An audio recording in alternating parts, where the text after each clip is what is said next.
Hi, everyone. Welcome back.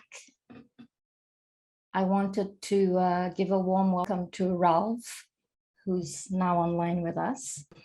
Ralph is an artist, anthropologist, and politician who has been a leading architect of Vanuatu's cultural renaissance. This is not fancy words, this is true. He is a noted longtime advocate of decolonizing governance through the application and evolution of customary law, including around land rights. You've had this amazing career. I don't know how you went from an artist to an activist to being Minister of Cooperatives and Business Development, Minister of Lands, Minister of Justice and Social Affairs, Minister of Lands and Natural Resources, Minister of Foreign Affairs and Trade, and I think maybe coming soon, Prime Minister. So I'm going to hand it over to you, Ralph. We're eagerly awaiting to hear from you this morning. Oh, afternoon for you in Vanuatu. Welcome, warm welcome from Sabah. Thank you, Cynthia, and hello to everybody. Yes, I'm speaking to you from Port Vila, the capital of the Republic of Vanuatu, very small country in the Southwest Pacific Ocean, an archipelago of about 80 islands. Going back in history, Vanuatu was first settled from Southeast Asia about 3,600 years ago, 3,200 years ago. People moving out from near Oceania, which is the area just off the coast of Papua New Guinea down to the Northern Solomons. People had been living there, according to the archaeologists, for 28,000 years. And then suddenly there was this push where people moved out into the rest of the Pacific, what archaeologists call remote Oceania, starting from the Southern Solomons to Vanuatu and all the way to Hawaii and New Zealand, which were finally settled about 1,000 years ago. So the interesting thing about this, seeing I'm talking to a lot of you in Borneo, is that when you leave Southeast Asia and you go out the furthest you can from the previous island you've come from, you see the next one in front of you before you lose sight of the one behind you. But it's only when you get down to the mid-Solomons, that's a very significant sort of breaking point where you can go out and lose sight of the island behind you and you can't see the island in front of you. And that was the break in human settlement for 20,000 years. People never got beyond that point. So there was some sort of development in technology of canoes, seafaring, sailing vessels, and maybe human imagination, which got us to push out. And so our societies evolved and diversified, and we ended up in what is called Melanesia by the anthropologists. Melanesia means the Black Islands. Basically all of the island of New Guinea, including the Indonesian province of Papua, Papua New Guinea, coming down to the Solomon Islands, to Vanuatu, to New Caledonia, which is still a colony of France, out to Fiji. This is what is called Melanesia. And Melanesia is characterized as having the highest number of indigenous languages in the world for the population. So the total population is probably around 7 to 8 to 9 million in all those countries put together, including the territory of the province of Papua, or what we call West Papua, the self-determined nation of West Papua. So you have the most languages per population of any area in the world. And also an interesting thing was when these nations became independent, so that's Papua New Guinea, Solomons, Vanuatu, between the period 1975 to 1980, Papua New Guinea became independent in 1975, Solomon Islands in 1977, Vanuatu in 1980. We still have a process of decolonization going on in Bougainville, which is an island province of Papua New Guinea, which went through a long civil war. And now they're entered into a decolonization process. Same as New Caledonia is now in a decolonization process with France. West Papua hasn't got that far yet. They're still fighting. When we became independent, an interesting thing was probably the most significant feature of political independence from the colonizers, which was usually Britain in the case of New Caledonia, sorry, Britain in the case of Solomon Islands, Britain and France together in the case of Vanuatu, Australia in the case of Papua New Guinea. Our constitutions upon independence basically said all the land goes back under the control of indigenous law, customary law, to the indigenous people. So in various forms, in Vanuatu, for example, 100% of the land went back. And it was just a few phrases in the National Constitution that said, all the land goes back under customary ownership. It can only be owned in perpetuity by the traditional owners, and it has to be owned according to customary law. And that was definitely the most significant aspect of political independence. The rest of it, we kind of inherited the Western bureaucracy model from UK. Our government is a Western democratic parliamentary system, Westminster system, elected members of parliament like myself, prime minister, cabinet ministers. We've got a Western style bureaucracy, Western style development. But that was the key thing, was the return of the land. And that came out of a history of alienation of land under the colonial regime. Like all indigenous people everywhere in the world, Vanuatu went through a period of massive depopulation. We went from an estimated population of around probably, the archaeologists say 800,000 to 1 million people in the 80 islands that make up Vanuatu, pre-European contact, to a low point around the period between the First World War and the Second World War of less than 40,000 people in the whole country. And now we're coming back up, and the last census was done 2 years ago. And last year, we're back up to just over 300,000 people. It's a very small country.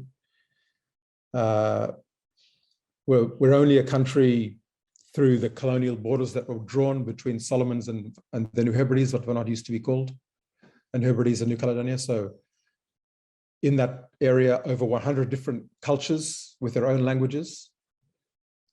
So the colonial history is what has given us a unified state. And even that was contested at the time of independence. There was a secession movement in the north of the country.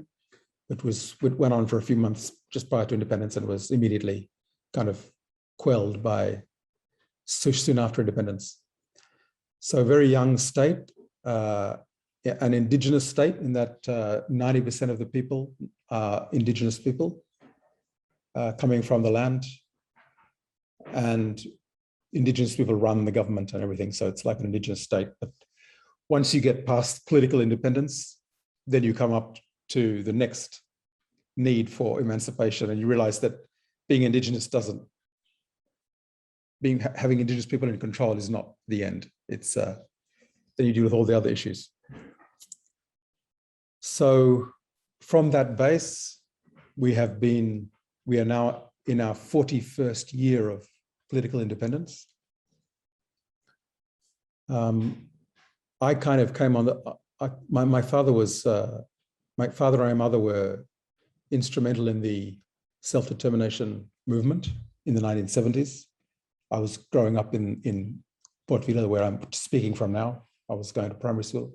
So I saw a bit of that, came from that legacy. We became independent. And I was interested in cultural heritage. I studied that. We have to go to university. When I was doing university, there was no university in Vanuatu. We had to go overseas.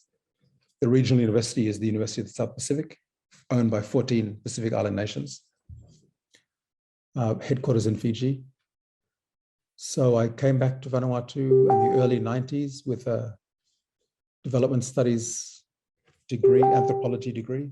So was trained in the Western way to look at development through a cultural lens. Immediately began working in the premier, the National Cultural Heritage Institution, which is the Vanuatu Cultural Center. And my first job was going around the country recording cultural sites. We have no literary tradition in Vanuatu. It's all oral. So it was the first time many of these sites were being put on a map. The stories about them I was recording from the elders, and those stories were being recorded, put in the archive, taking photos of the sites. So basically preserving the knowledge at the same time, protecting the site. If in future there was some development, we could have a database of where all the cultural sites were that needed to be considered. And then I quickly moved on to becoming, as you do, you tend to be promoted and then you become a manager rather than doing anything you really want to do in the field. So I became a manager of the institution. And so managing a lot of work essentially around preserving and promoting our cultural heritage. That was our mandate under law. The preservation, promotion, maintenance of the cultural heritage of the cultures of Vanuatu.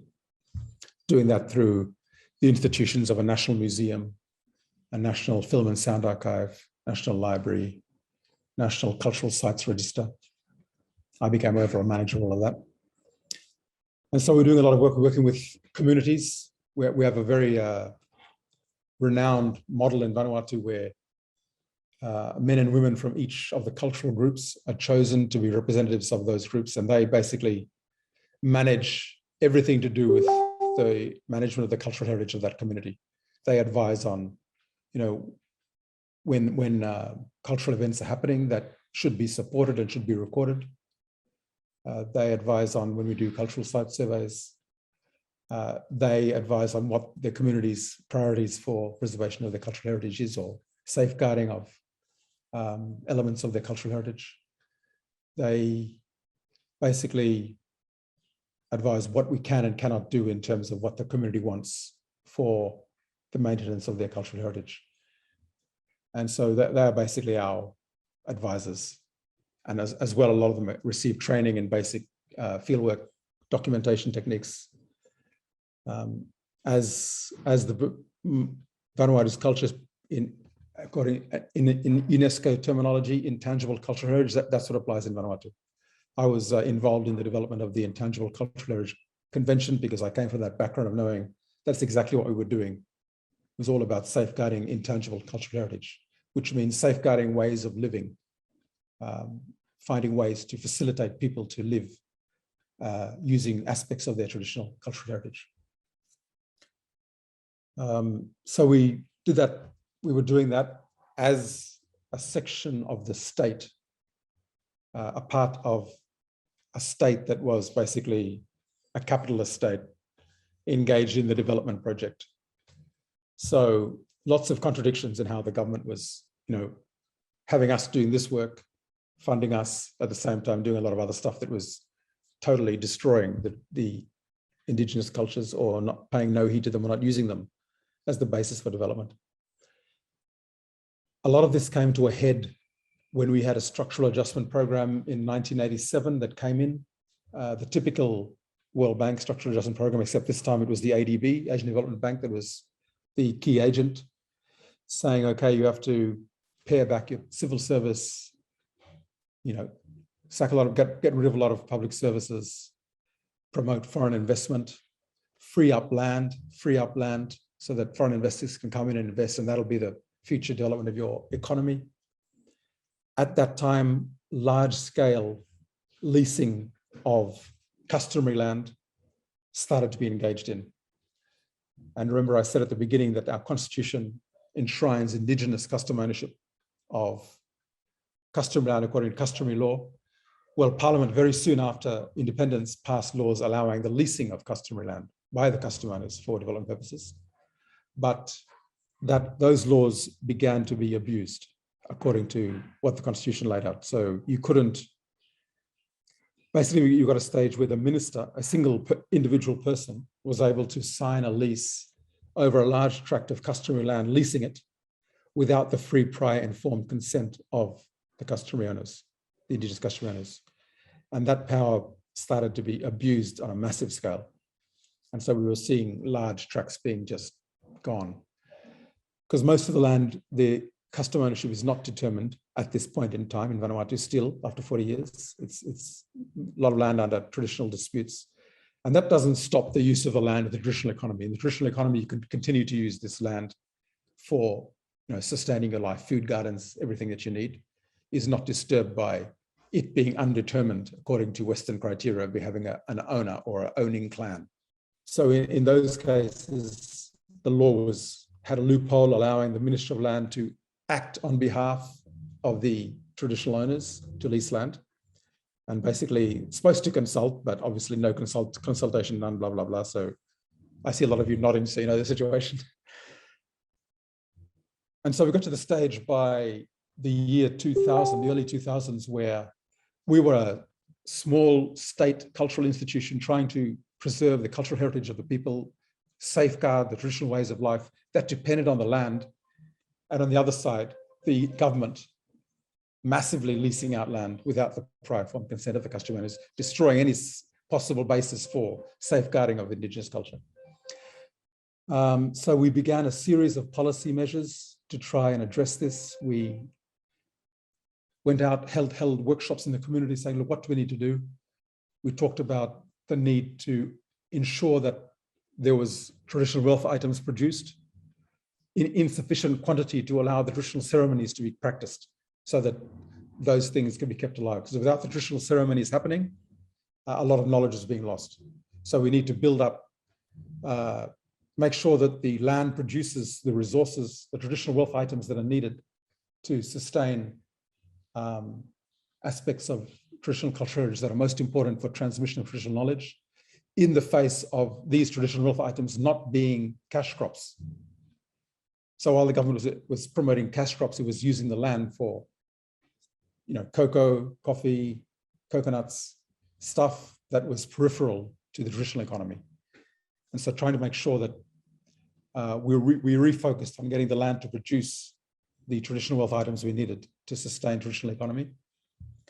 And then necessarily as part of all that, people were saying, look, well, we've got to stop the government leasing our land because that's removing a whole huge amount of land out of the equation that we can use to balance between cash cropping and having enough land for sustaining our traditional wealth items. So the resolution came, we've got to stop leasing land. Okay, so as the head of the institution, we liaised with the Ministry of Lands, organized a national consultation on how are we going to address the situation? What is the problem? How do we address it? Ended up with, after a series of nationwide provincial land summits, we had one national land summit in 2006, came up with resolutions, and this whole process was now under the governance of the Traditional Council of Chiefs. So in our constitution, as part of becoming independent, we established the Traditional Council of Chiefs.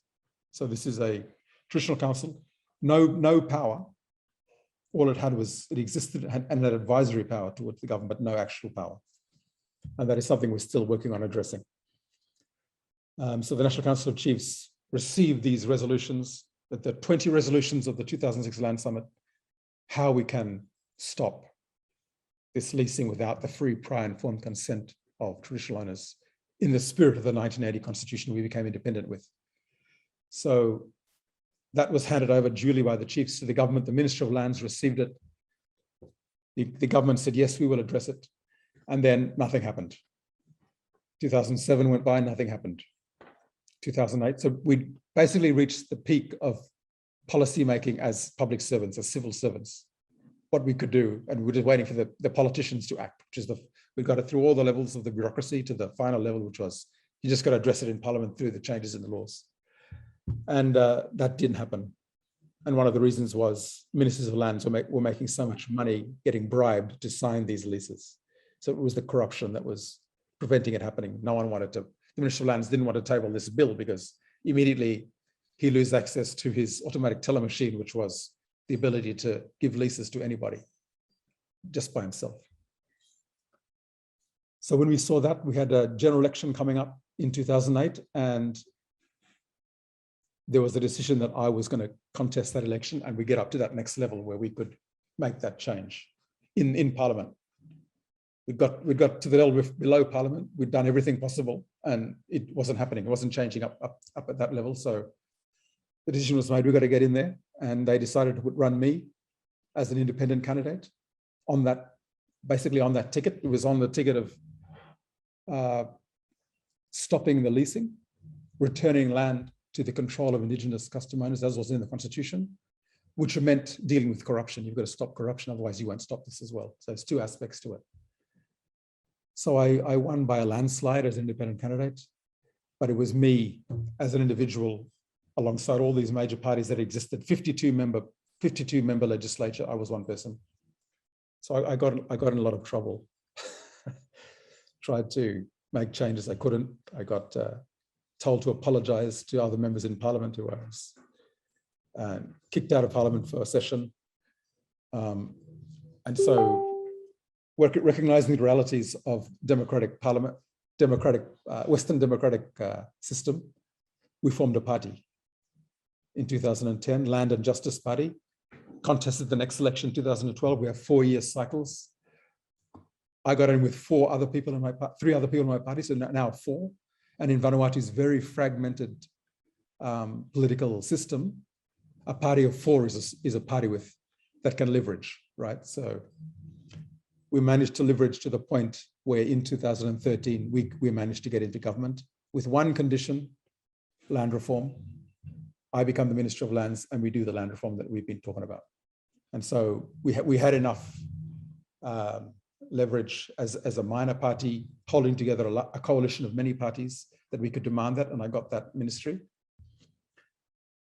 And then within a year, we did all the consultations around the country and worked with the lawyers. And by the end of 2013, we passed our land reform, which was basically stripping the power of the Minister of Lands away, no more powers at all to do anything. Inscribing free, prior informed consent of the Indigenous custom owners to any leasing of their land, which is now the way it operates. We even managed to change the Constitution, which required a vote of 2/3 of members of Parliament. We changed the Constitution to remove the jurisdiction of Western courts to determine ownership of customary land. And ownership of customary land could only be determined now according to customary law. And we had to change the Constitution to do that because the Constitution allowed for the Supreme Court to be the final arbiter of justice in the whole country. And the communities and the the customary authorities didn't want that. They say, look, our customary law should be superior to Western law. And so we managed to do that by changing the Constitution, that one change. Now, Western courts can no longer determine who is the owner of customary land. It has to be determined according to customary law. But we still had to put that whole process, we had to create a space in the Western law for the customary system to operate in a way that didn't violate natural justice.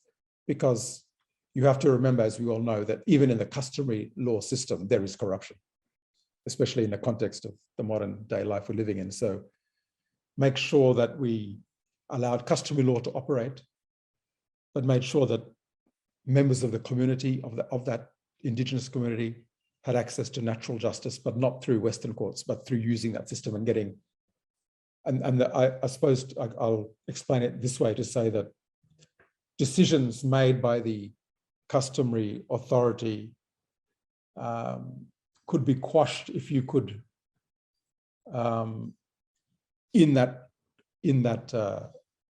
you go up to the next level, which is the Council of Chiefs of the customary area, because the decisions are made at what we call nakamals, which are meeting places, traditional meeting place, which exists in all our different cultures in different forms.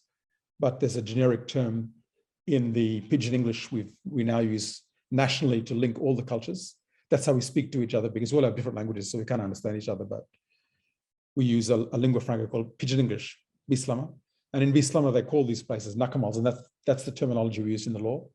And when the nakamal, there's an accusation of corrupt decision-making by a chief or a group of chiefs, it goes up to the area Council of Chiefs, which is the Council of Chiefs representing all the nakamals in that customary area. So it's still the same traditional knowledge set of, it's still the same customary law.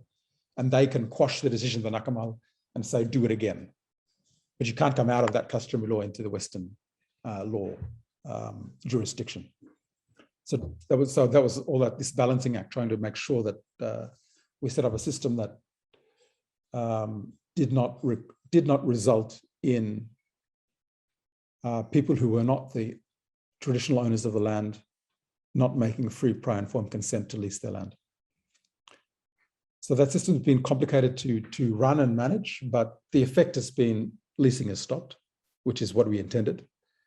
There's a big political push against us right now because, of course, many of the other parties wanted to recommence so that they can start making their money again. But we're holding the fort so far, even in opposition, because the people are with us. And I'm now the leader of the opposition since over a year now, since the last election. And the new government tried to bring in changes earlier this year. And the Council of Chiefs and everyone wrote to them and said, no, do not change this. And so they withdrew the bill. So that was good to get that support there in the civil society, even without the political, us being in power. Okay, so that's the land bit. And then the other bit was we had to, in terms of getting land used for producing traditional wealth items as opposed to cash crops, using the land to sustain traditional economies as opposed to leasing it to sustain a capitalist economy, you have to change the value that's put on the land. And that was another big project we did to develop what we called initially Melanesian indicators of well-being. We started that process with focus groups, in the same way we do everything, go in the communities, work with people and say, look, what's important to you from your land and everything? What are the important things in your life? And as a result of that consultation, which we did and we also brought in Indigenous community representatives from the other Melanesian countries, Papua New Guinea, Bougainville, New Caledonia, Fiji, Solomons. Once we'd done national consultations, we brought our people from national consultations to a meeting with all these people from other countries who've been working on the same issues in the same context, pretty much. I just want to refer to something here about where the domains of importance as a result of this consultation. And so basically there were three. One was, anyway, we came up with domains of value to people. So one was obviously access to the land for all the reasons we get from it. The other was being able to have the knowledge to use the resources from the land. So the traditional knowledge that allows you to use the land and its resources to have a life, sustain, have a culture, have a society, have a community. And the third one was the practices. So it's the land, the knowledge that allows the use of the land and the resources. And the third one was the practices that reinvigorate and transmit that knowledge from generation to generation. So rituals and certain other practices, even food obtaining strategies, stuff like that. Based on those very broad domains, we said these are what is important. These are the things that our communities value. And so how are we going to build these values into the way we collect data? The government collects statistics so that policy is going to be based on what people value rather than, GDP, blah, blah, blah. Simply the financial value. And so we worked on that for a long time.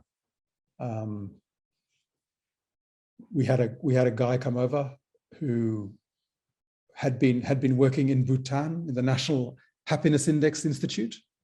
Basically worked there, went over there worked for over a year on how they did it there. So we used that example. That was for us, that was a very clear example of where we wanted something like that. We wanted something like that. We wanted something like gross national happiness as something which became a predominant determinant of how we develop policies and how we develop in our country.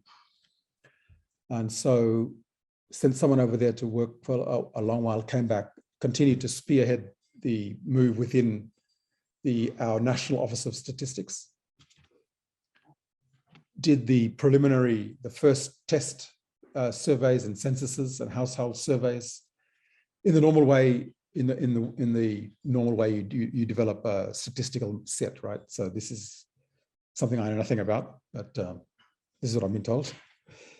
Do the tests, the models, redefine it, to the stage where we did the census, where we have a census every 10 years in Vanuatu, and the census that happened at the end of last year was the first time we collected data as part of a national census on these indicators.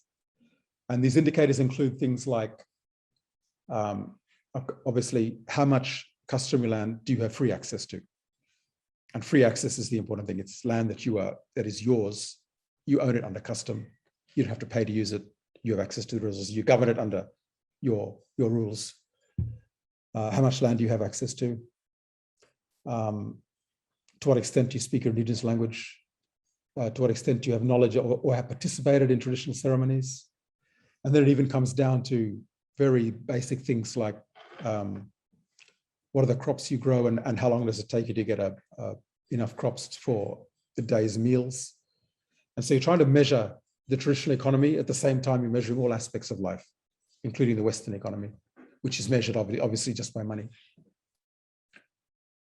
And so now we have, and if you're interested, you can go on the National Statistics Office Facebook page or website and see the well-being reports. So we've got very good data. Basically now we can say, okay, this kind of intervention will be good for generating money, but it will be bad in this area because the land available is not so much, so we can't do it here because it's not gonna, we're recognizing the importance of the traditional economy in certain areas as well. At the same time, around 6 years ago, we were developing our National Sustainable Development Plan. This is to align with the United Nations Decade of Sustainable Development, 2015 to 2030. We pushed to have our previous development plan scrapped because it was an ADB crafted thing that didn't really match with anything people wanted. And we developed ours from scratch. And we got our partner in that was IUCN. They came in with funding to help us look at these other factors that weren't traditionally looked at in terms of developing development plans for a state. And we did it in the same model we did all our other development of policy, which was going out to the communities, talking, getting their views, and then gradually bring it up to the sub-area, provincial level, and then national level, final consultations, and then develop the final policy. And so now since 2016, I think it was 16, we launched the Vanuatu National Sustainable Development Plan, which is the plan, the vision of the country from now until 2030, which is now only 9 years away. That vision is very much founded on, it's called the other name for the National Sustainable Development Plan is the People's Plan, because it was one of the first plans to be developed in this way from the bottom up. And it has the diagram of the plan is a house with 3 pillars and a floor, a foundation. And the pillars are economy, society, and environment. And the foundation is culture. Culture being values. What are our values as Ni Vanuatu people? Which are things I talked about, we worked about developing. So very much now we have a plan that, while it still talks about a Western style development in some aspects, it's also recognizing it has to be according to our values. There has to be all the stuff about free, prior, informed consent of traditional owners to use of their land is as enshrined in the Constitution is all in there. And so we're trying to find I suppose we're trying to work towards a much better model for development for our country that recognizes our strengths in our traditional culture, in the way that the land is controlled by the communities according to their own rules. And the big issue always is the state, which I am part of, the Western state, bureaucratic state, which is the only form we know to govern a nation state in the current world order, right? There's nothing else. No one's done anything else. Maybe kingdoms. I know there's maybe some kingdom, maybe that's a different model, but apart from that, it's this Western democratic bureaucratic state. The big paradox we continually face and we have to find a way to deal with is the state is a parasite on the people, and it always will be. And it's all about extracting money from them, right? And that's all. It has to extract money to survive, and that's what taxes and everything is about. It's just about that.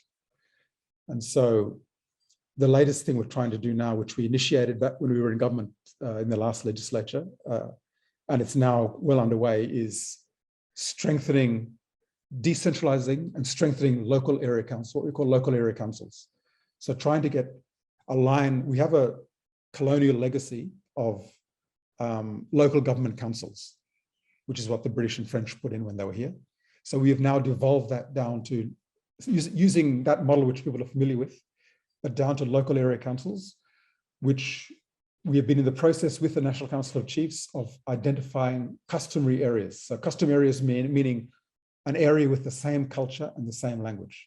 And what are the boundaries between them? People know that. So it's just a matter of going around and actually formally saying, okay, there's this customary, that's their names.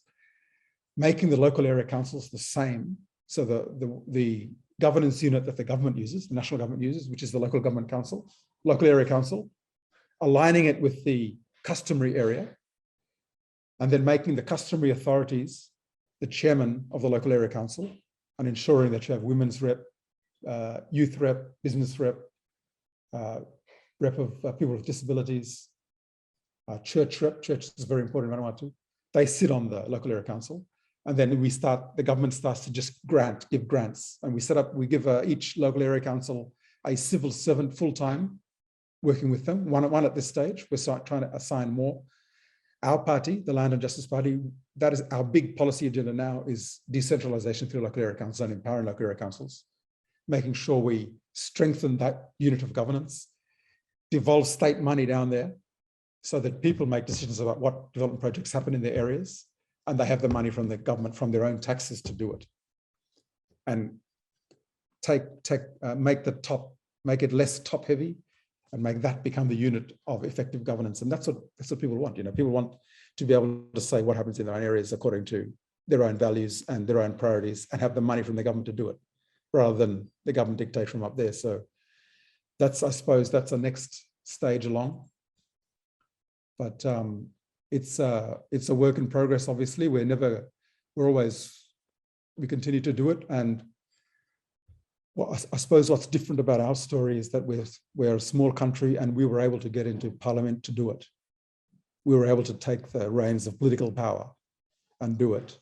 And I'm very much hoping that we will get into government again soon to continue to push this model to the next step. And I think I'll stop talking there. I'll give you time to ask questions. Wow. Okay, that was a lot to take in. Let's open up to the circle here. Hi, Ralph. Rizlan here. So I'm working on Sabah's free prior informed consent guide. So I found that free prior informed consent is in your opinion, why the government is so reluctant of that term free prior informed consent? Is that the reason that it's hard to do, or it's given no manpower to do it, or they just don't like the terms free prior informed consent? We in Sabah, I found that we talk a lot with the government. They don't like the term of free. So I would like to hear from you, what is your definition of free in the free prior informed consent? Because they always said we don't need the free, we just need the prior informed consent, the PIC. But yeah, I found that they're really reluctant of the allergic with the term of the free term, and they said that we have FPIC, free prior informed consent, in our government institution, but I see that free prior informed consent is not really practiced 100%. They scattered all over all the department. The environmental protection department have their own terms of FPIC, the land and survey have their own term of FPIC, how they practice it, and that's not aligned with each other. So that's for me, it's make it difficult. And the idea was to create a whole like holistic guide for Sabah for free prior informed consent, but the government said that we already have that, but for me it's not aligned with each other. So that makes a lot of uh, uh, ineffective way to practice free prior informed consent, because different department definition is different from each department and how they practice it. And yeah, I just want to hear from you, what is your why the government body really doesn't like, I don't know, they don't like or they don't want to do it, and what is your view on the freedom of free prior informed consent? Yeah, thank you. That's a very good question, because that's a big issue for us. I think the first thing I want to say is it's important to keep using that term, because that is the term that has been decided by Indigenous people around the world. So even if they don't like it, that is the term we have to use all across the world, because that is the international term in international law, free prior informed consent. We do have a problem here in Vanuatu also with departments like, we did it with land in particular, but there are other departments like they don't use the same processes.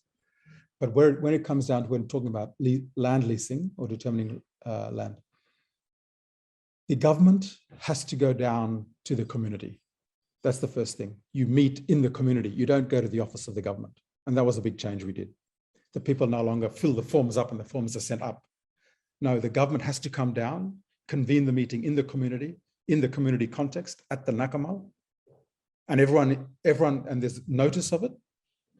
There is a notice for a month before saying on this day, there's going to be a meeting to determine this land, who is it's either going to be a meeting of the traditional authorities to decide according to customary law who the traditional owners are, or if the traditional owners have been determined and there is a lease application, it is a meeting of the traditional owners who have been identified to turn up and decide whether they want to lease. And that's the second one is where the free prior informed consent comes in, because the first one is using customary law, and FPIC doesn't necessarily apply in customary law. It often doesn't. But when it comes down to once the customer owners have been identified and there is an application to lease their land, the government has to come down to where the traditional owners meet and hold the meeting in their community. And that meeting is advertised for a month before it's on the radio, it's on the newspapers, it's on signs that are put up around the vicinity of that traditional area. And on that day, the government comes down, the officer comes down and presents the information about the application to lease, which has to be according to the law, it has to be in the Pidgin English language that everyone understands. It has to be read out, because a lot of people can't read, so it has to be read out. This is what it is. And everyone's allowed, everyone who is a traditional owner identified according to customary law has a right to be there and should be there. And there is a mechanism if after the meeting happens, some of the traditional owners were not there, they have a mechanism where they can stop things happening until they're heard, their views are heard. So for example, and that stops something happening, which does happen sometimes in our communities, which is that the chiefs who are men will turn up to the meeting and a lot of the women won't be there, right? The women can then say, like, we are traditional owners too, we are part of the clan that's been identified as traditional owner. We were not there at the meeting. They have an avenue to then stop all proceedings on that lease and request that there be held another meeting be held where they are present. And this is presented to them again. But I think the important thing is it has to happen in the community. We reverse the whole process where you go up, you send forms up. In fact, the government comes down. And that's a way to make sure that you're there and you're with the people. And the publicity beforehand is a way of ensuring that it's free, right? Because people know that the meeting's happening and they can go if they want to. If they want to, they're free to go and sit there. And if they are the traditional owners, they can talk. When all that happens, and if they do approve a lease, according to certain terms, it goes up and then it's drafted. And then that lease has to be, once it's drafted, that lease has to be brought back down again in the same way back down to the community. There has to be notification, comes down. They go through the lease with the community, the actual paper lease, to get the final approval. So one reason governments don't like it is it takes a lot of time and money that the state has to put up, right? You could increase the fee though on whoever's wanting to lease. That's the solution. Especially if it's a large area, you can put a fee per area of land, right? So to pay for the process for the government. And that's something we had to look into. It's too costly, it's too time consuming. Put the fee back onto whoever's applying. It's a very, it goes against a lot of what's happening now. We're trying to reduce fees for business. No, it's increasing the fee to make them pay for the process. And notification in advance of things happening so that people can be there to give their views. And making sure that it's in a language they understand. That was all put in the law. So there's these various measures which were identified by the people. They were saying, we can't understand this. We need things written in our language we can understand. We need it read out to us. It needs to come down to us. And so we tried to basically put all that into the process where leases are get to receive free prior informed consent. And I must say that there's very few that have gone through that process, because when you talk about leasing land and you really understand what it means, a lot of people just don't do it. Now, if you're going to lose your land, access to your land for this, and there's not a lot of, we still haven't got the level of understanding in the community that a lease can be something that it gives power to both parties. And that's a matter of not enough information about what a lease instrument could possibly be, but that's another issue of resources. If we had enough resources, we'd run, training workshops for customer owners in how you can access and benefit share in proceeds from leases, or how you can set up a lease in a legal way so that you have access while the developing party does have access as well. But we haven't got the resources, so we just left all of that out. We don't do that. And which means communities have a lot less understanding of the options available to them by entering into leases, which inevitably means that a lot of the times they just refuse them, which, is a all right outcome. I hope that's given you some ideas. Thanks. So were you able to enshrine FPIC in your national constitution? Is that what actually happened? There's a question here. Is it a law, for example, for government officers to go to the village? No, it's in the law we just did in 2013. The constitution is much more broad. For example, it has a statement that says, customary law shall continue to have effect as the law of Vanuatu. And then another statement that says, land shall be owned according to customary law. So you have those broad statements, and unless you have the law which really defines it, it's really open to abuse. And that's what was happening. Even though the constitution has very good motherhood statements, it was being abused because people could just, the ministers could just go around without. So we were having to really define what it means to have customary law, land being held according to customary law. And what it meant was we had to change the constitution again to say the Supreme Court in a different chapter, which says the Supreme Court is the final arbiter of all disputes. It cannot be an arbiter for land disputes. And so we have to put a section in that says, notwithstanding what that section says, when it comes to ownership of customary land, customary law applies and not the Supreme Court. So yeah, it's the motherhood statements are good, but then it's the details, the devil's in the detail. Yeah. Anyone else? Yeah. So my question will be a bit more general. First of all, thank you very much, Mr. Ralph. It was very, very enlightening, and I like some of your ideas, and I wish we could bring it to be implemented in Sabah at least. Not Malaysia, maybe, but at least Sabah. Okay, my question would be like this. This conflict or balancing act between what you call indigenous customary views, knowledge, laws, and so forth, maybe versus against universal laws. For example, do you have problem trying to balance, for example, universal human rights with respect to your so-called customary? Because sometimes people tend to think traditional customary laws and tradition tend to be more patriarchal and so forth. You know, they are not as wide and liberal as the Western way of looking at human rights and so forth. Do you have this problem when you are involved in making laws and so forth, and as you move towards what we call a more developed state? Thank you.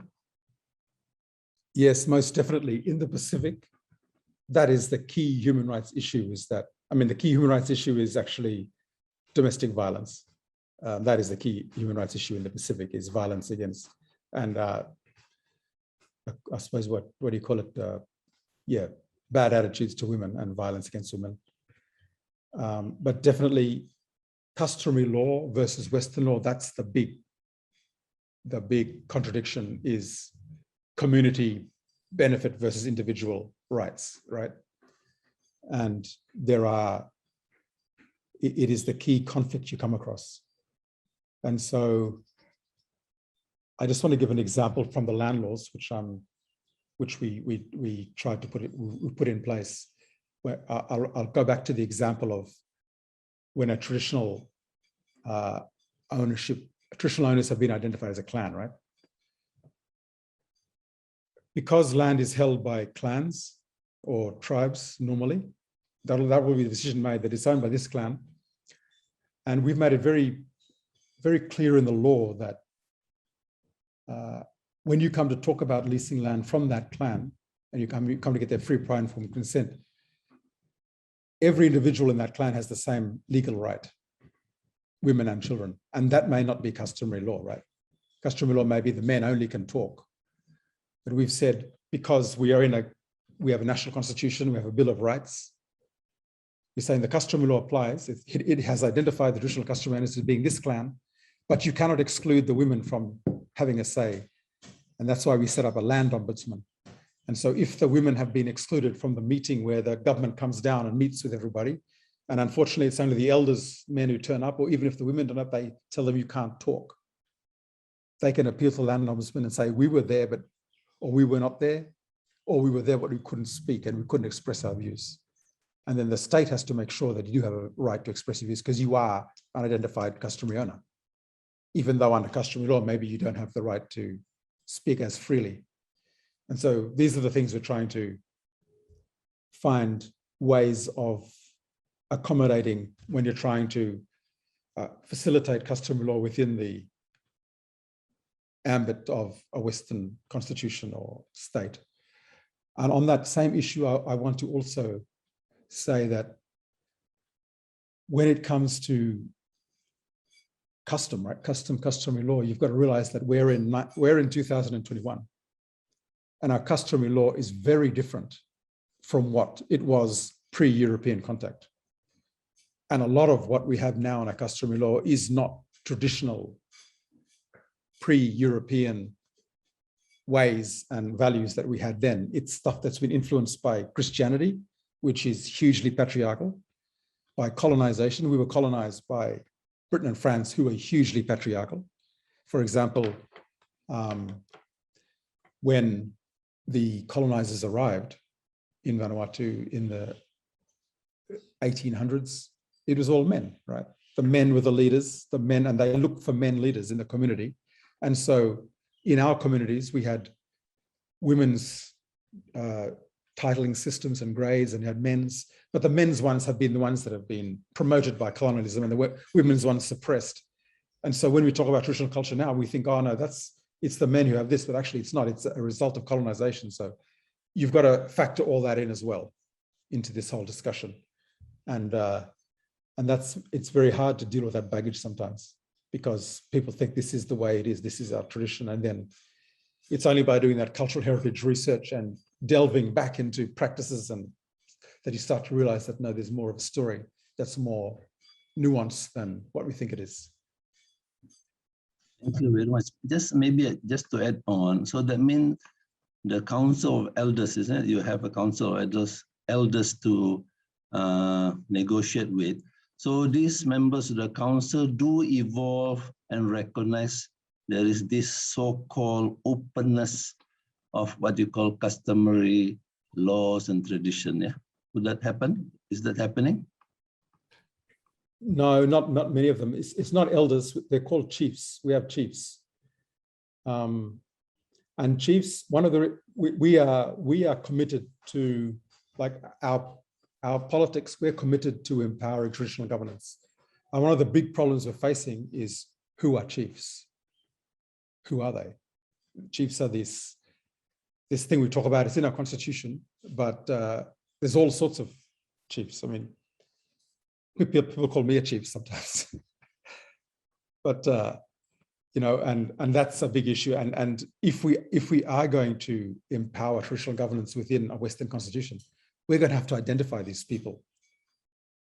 And identifying these people is going to open a whole can of worms, because there's all this historical baggage and stuff. And a lot of people say chiefs didn't even exist before colonization, because there were all other names for them. Like in our own communities, we have different names for different people with different sets of rights and responsibilities. But a lot of that nuance has now been lost. And now you have a community chief, right?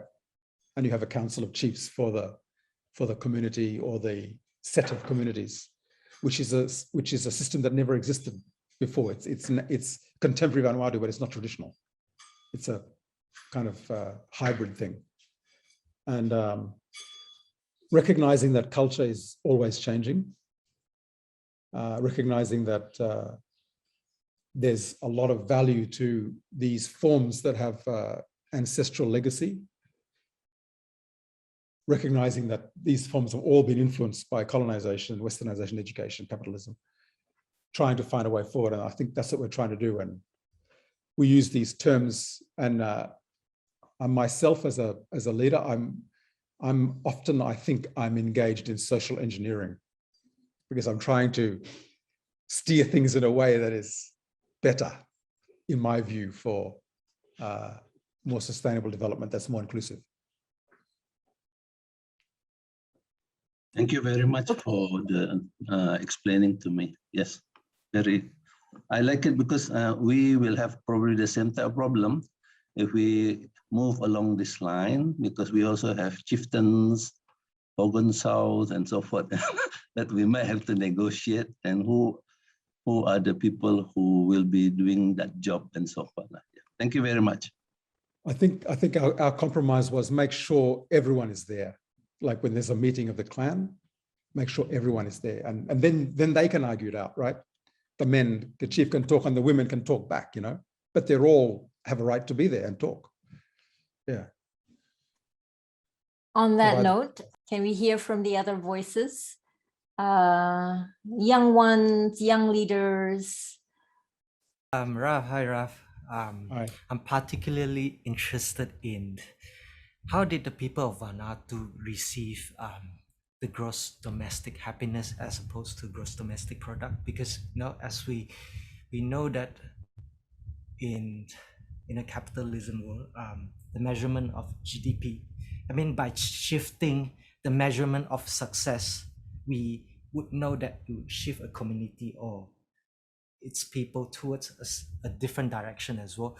So how was the gross national happiness received in Vanuatu?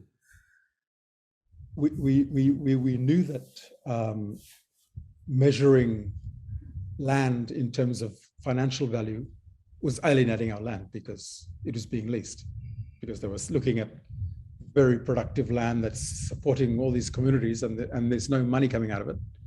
And so they were saying, we've got to lease it to make money.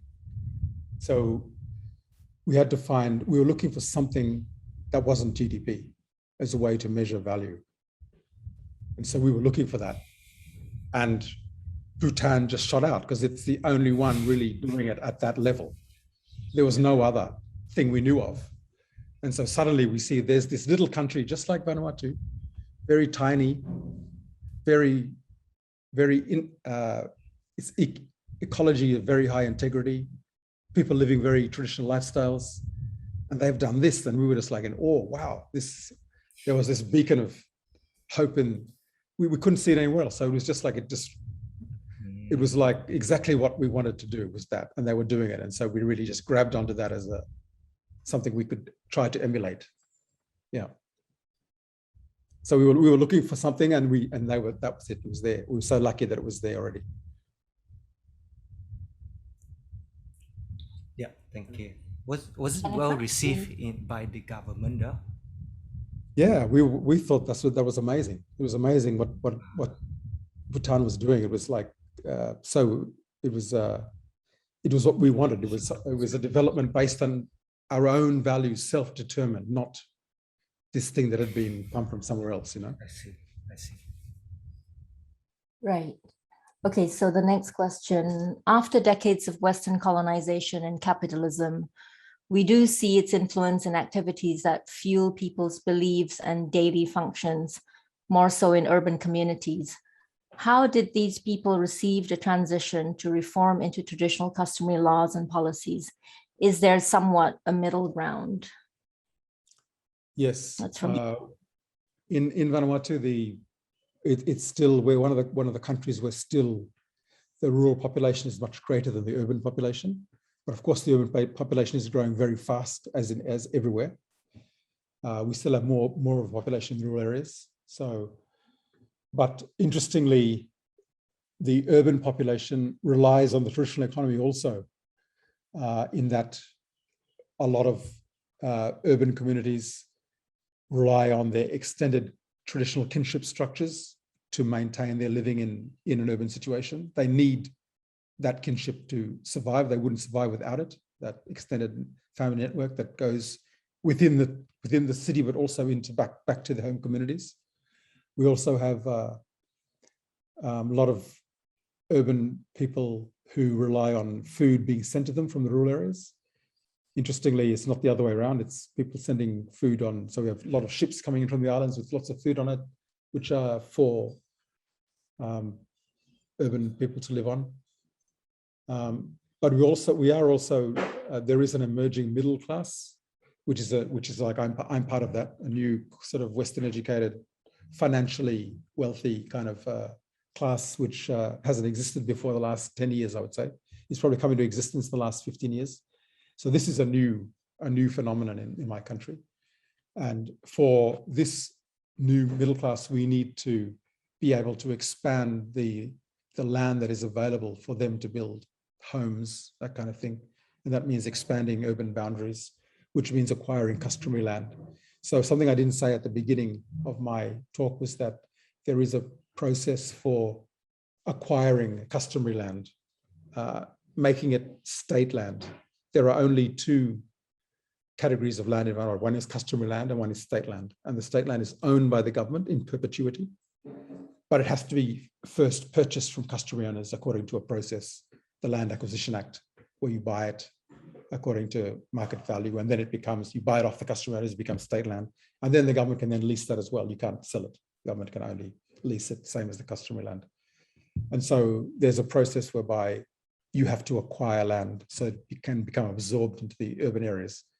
And we've done very little of that. We've done a little bit, but more and more it's going to become something that we have to do to accommodate these new middle class, I suppose you could say.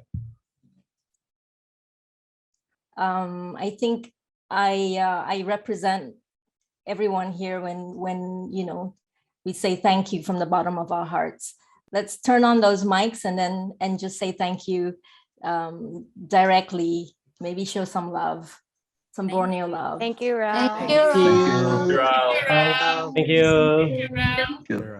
Thank you all. It's been an honor, and Thank you, Ralph. hope that you guys do something amazing in your countries. Thank you.